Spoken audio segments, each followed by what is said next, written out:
Xenoblade Chronicles is an amazing series, but there's one particular aspect to it that, in my opinion, has just been getting better and better with each game. And it's because of this that I believe Xenoblade Chronicles as a series is only getting better. Let's talk about it. Now, when I say Xenoblade Chronicles, the first thing you probably think of is one of two things: either the main story and its cast of characters, or the worlds in which these games are set upon, because both the story and the set pieces are large and diverse, with heavy, overwhelming existential themes and motifs that leave a lasting impression. But to me, there's a subtle aspect to all these games that can augment your experience, and this particular aspect will resonate stronger with others than it will for others. And I want to talk today about the importance of side quests and side activity in Xenoblade Chronicles. Because I've gotten a few comments recently from people who have gone back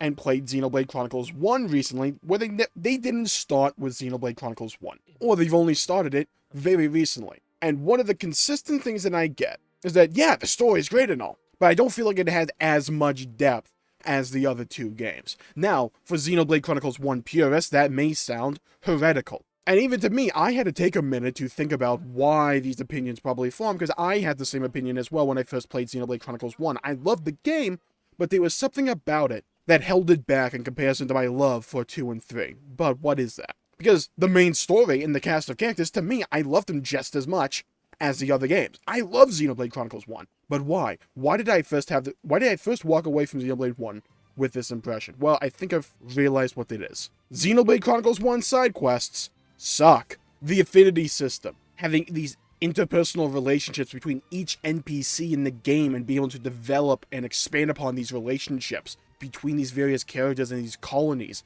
is a fascinating idea and a fascinating mechanic. And doing these side quests, sometimes you'll have the chance to alter how these characters think about one another, giving you different rewards or different story bits. And that's a great concept. Slight issue: all these side quests boil down to generic MMO filler quest you would probably find in vanilla World of Warcraft. You compare them to, say, Xenoblade 2 or 3, and sure, those quests are still there, but they're way fewer in number, and there's far more of the quests that either develop the world, expand on a character's development, or showcase that character and their dynamic with other characters, fleshing out the cast of characters in their own interpersonal relationships. Xenoblade 2 did this a lot with the Blade quests, and it did a lot with its heart-to-heart system, which in my opinion is the best heart-to-heart implementation in the series. Xenoblade 3 kind of grounded itself within the hero quest system, having them be part of the main story, but also part of the open world you can go out and find yourself, or even acquire after doing a series of prerequisite quests.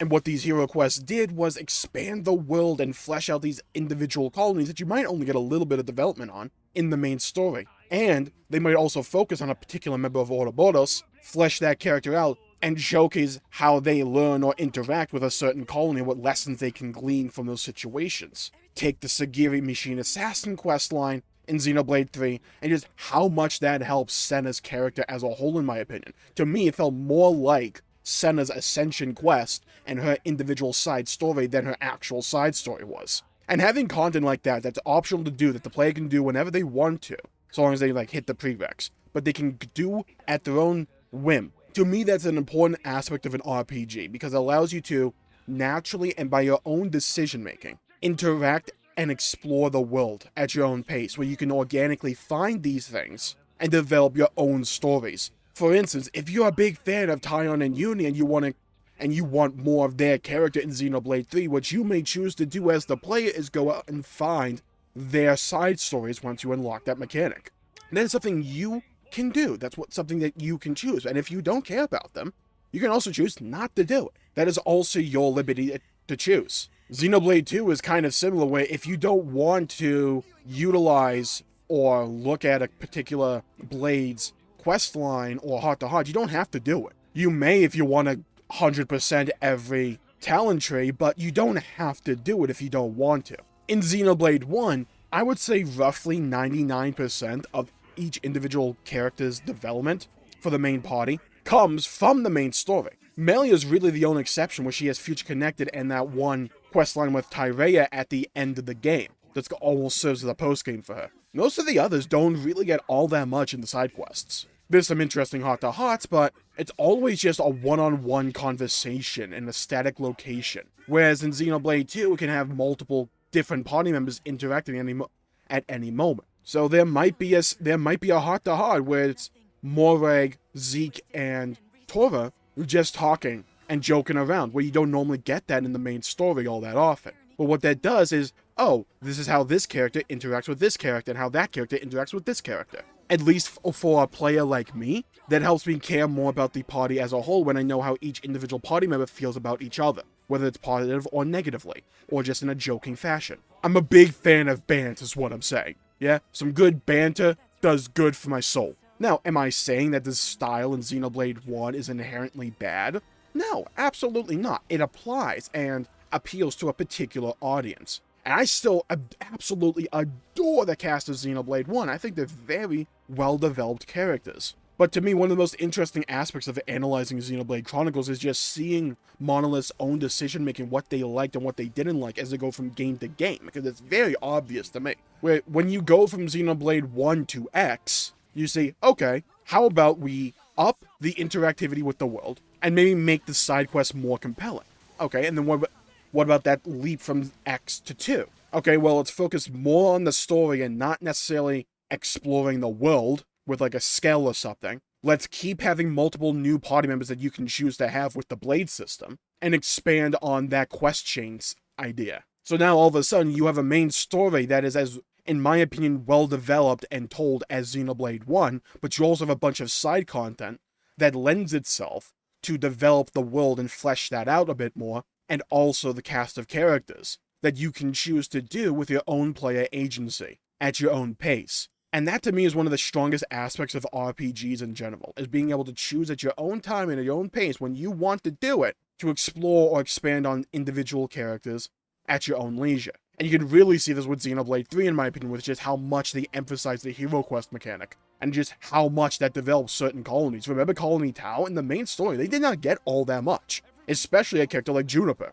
But what happens is, when you do a lot of the side content, hey, Colony Tau is a pretty significant colony in terms of the character interactions with other colonies. There's quite a lengthy quest chain between, I believe it's Colony 9?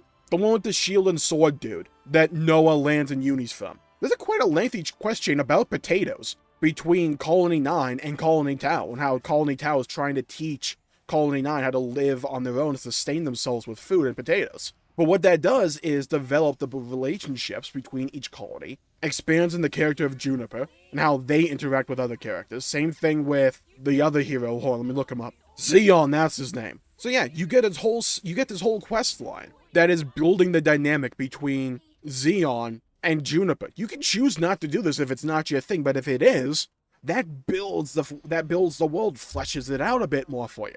And I can say this argument for pretty much every hero quest, because they're almost all associated with their own individual colony. Alexandria, Ashera, Isud, Grey, hell, even Riku and Manana, while they don't get all that much development, it just showcases their personality more and like how their own individual selves are progressing throughout the story. Valdi, Ethel, and Kamaravi, and how they interact with each other. You got a lot of that in the main story, but you get even more of that in their own individual quest line. Because to me, one of my favorite quests in Xenoblade 3 is Ethel and Kamaravi's Ascension quest. It's very short. It's one of the shortest hero quests in the entire game. But it does so much for those two characters, and it does such a good job of capping off that story, in my opinion. You have the two post-game ones that give you reason to want to keep playing the game afterwards. Remember Fiona's story and how much that helped Lance as a character as well? Like, they insert one member of Autoboros, or two, into each of these individual colonies or each of these individual heroes, and it not only develops that part of the world and expands the world that you care about, but it also builds upon that member of Autoboros, on top of their own individual side story. So to me, they're only getting better at side quest implementation as a series, with each individual entry in the series. And that, to me, is making me care about the world individually more and more and more. Because it's fleshing it out, it's building it up, it's allowing me, the player, to choose how to tackle this world, and to tackle which aspects that I personally care about, and in what order that I want to do it. Can a style like Xenoblade 1 work? Absolutely. I think Xenoblade 1 works especially well for the size and scale that it went to. Because a lot of that world that was developed in the main story. You don't need more than what the main story got you for the world of the Bionis and the Mechonis. I genuinely don't believe you do. But when I have 2 games that let me have side content, and one side content expands on the world, then personally, I'm going to care more about that style of world. But at the end of the day, it's going to come down to the individual and come down to your own individual experiences and preferences to what style of storytelling that you prefer. But if you had to ask me what individual level or what individual aspect of Xenoblade that I think is consistently getting better as a series, I would say it's the side content. And the reason it's getting better is because the objectives are becoming more interesting, and then inserting more character and world building in the side content than they used to. And to me, that is a trend that I'm glad to see. So I'm going to call the video there for today. Thank you all for tuning in. My pleasure making the video. If you enjoyed it, please leave a like and subscribe. It really helps the channel out and helps support future content. And I greatly appreciate it. Leave a comment down below with your favorite style of world building. Was it Xenoblade 1, 2, 3, or X? Let me know, because your opinion may be different than mine, but I would love to hear what you think. And hear your perspective and hear why you think so. I'd love to hear your thoughts and hear your perspective. So stay safe with everybody. Have a great day, and I'll see you all next time. Bye-bye, everybody.